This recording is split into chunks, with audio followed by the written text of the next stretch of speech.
forced labor, kidnapping, arson, bribery, and obstruction of justice, among other crimes. Damian Williams, U.S. Attorney for the Southern District of New York, is speaking right now. And let's head to the federal courthouse in Lower Manhattan and hear more about the charges in this case. Bribery and the obstruction of justice. Let me say a little bit more about the charges. The indictment alleges that Combs abused and exploited women and other people for years, and in a variety of ways.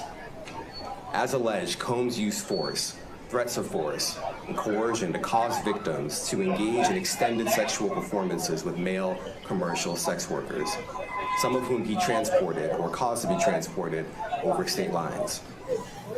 Combs allegedly planned and controlled the sex performances, which he called freak-offs, and he often electronically recorded them.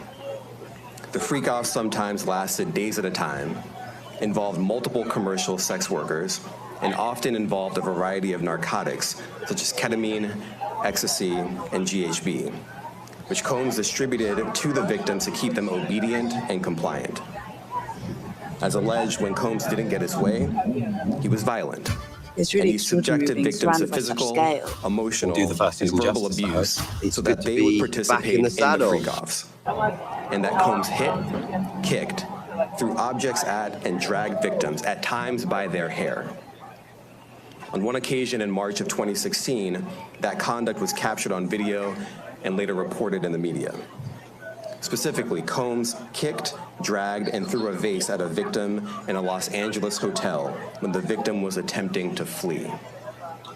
As alleged, these assaults often resulted in injuries to the victims, which took days or weeks to heal. In addition to the violence, the indictment alleges that Combs threatened and coerced victims to get them to participate in the freak-offs. He used the embarrassing and sensitive recordings he made of the freak-offs as collateral against the victims.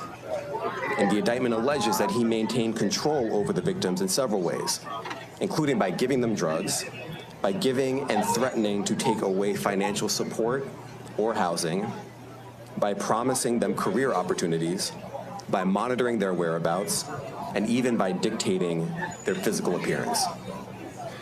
Because of all of this, the indictment alleges that the victims did not believe they could refuse Combs without risking their security or facing more abuse. The indictment also alleges other acts of violence undertaken by Combs and others, including violence against witnesses to his abuse, kidnapping, and arson. The indictment alleges that on more than one occasion, Combs carried or brandished firearms to intimidate and threaten victims and witnesses. Now, Combs did not do this all on his own. As I mentioned, Combs has been charged with RICO conspiracy. He used his business and employees of that business and other close associates to get his way. Those individuals allegedly included high-ranking supervisors in the business, personal assistants, security staff, and household staff.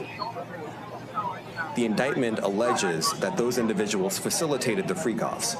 They booked the hotel rooms and stocked them with the supplies, including drugs, baby oil, personal lubricant, extra linens, and lighting. When the hotel rooms got damaged, they helped clean it up. They arranged for victims and commercial sex workers to travel for the freak-offs, and they delivered large quantities of cash to Combs to pay for the commercial sex workers. The indictment also alleges that they helped Combs cover up his crimes. During the March 2016 incident at the LA hotel that I mentioned earlier, a member of the hotel security staff intervened, and Combs attempted to bribe the staff member with a stack of cash to make sure that what happened was kept quiet. And as the indictment alleges, in late 2023, after public allegations were made about Combs' crimes, he and others pressured witnesses and victims to stay silent, including by making phone calls to witnesses and victims and giving them a false narrative of what they had experienced. And as alleged, Combs used others to help conceal his abuse by monitoring and preventing victims from leaving a location in order to hide their injuries, or by locating and contacting a victim who had attempted to flee. As part of this investigation, in March of this year, special agents from HSI executed search warrants at Combs' residences in Miami and Los Angeles.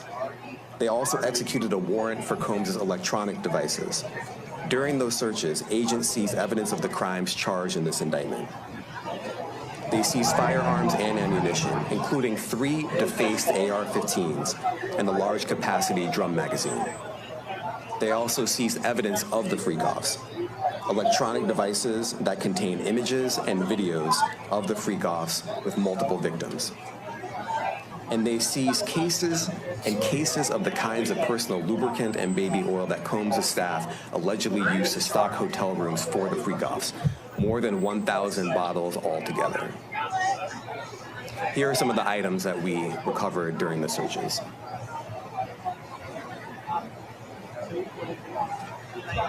As you can see here, this is a drum magazine, large capacity, and it contains, I believe, 59 rounds. I mentioned as well, we recovered 3 AR-15s.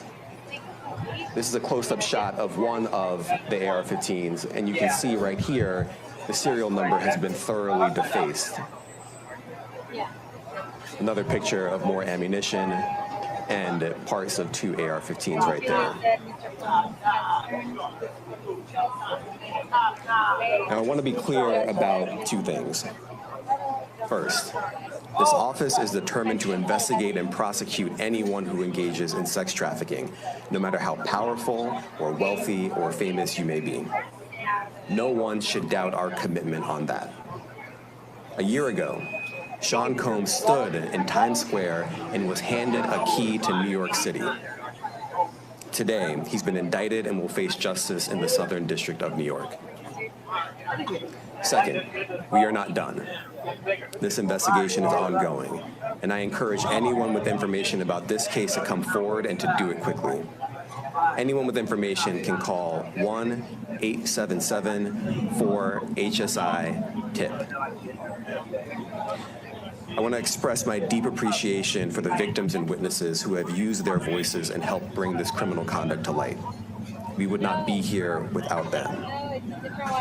I also want to thank the dedicated case agents on the HSI Trafficking in Person Squad in New York. They have been with us since day one and have worked tirelessly on this investigation. They will continue to be invaluable partners to us.